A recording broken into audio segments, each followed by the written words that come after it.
দুর্দান্ত জয়ে সুপার এইটে বাংলাদেশ।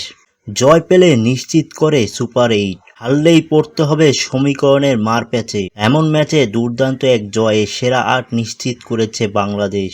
গ্রুপ পর্বে নিজেদের শেষ ম্যাচে নেপালকে ২১ রানে হারিয়েছে বাংলাদেশ। এই জয়ে ৪ ম্যাচে ৩ জয়ে ৬ পয়েন্ট নিয়ে ২ থেকে সুপার এইটে উঠল টাইগাররা।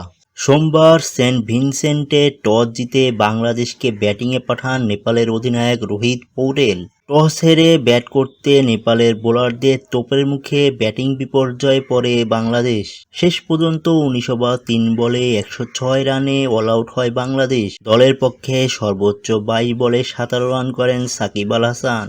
১০৭ রানের ছোট লক্ষ্য তাড়া করতে নেমে তানজিম হাসান সাকিবের বোলিং তোপে ধুঁকতে থাকে নেপালের ব্যাটাররা। দলীয় ২৬ রানের মধ্যে ৫ উইকেট হারিয়ে বিপর্যয় পড়ে নেপাল। এই ৫ উইকেটের মধ্যে একাই ৪ উইকেট নিয়ে নেপালের ব্যাটিং লাইন ধসিয়ে দেন তানজিম সাকিব। এরপর কুশল মাল্লা ও দীপেন্দ্র সিং লড়াই চালান, তবে টাইগার বোলারদের নিয়ন্ত্রিত বোলিংয়ে ১৯ ওভার ২ বলে ৮৫ রানে অল আউট হয় নেপাল।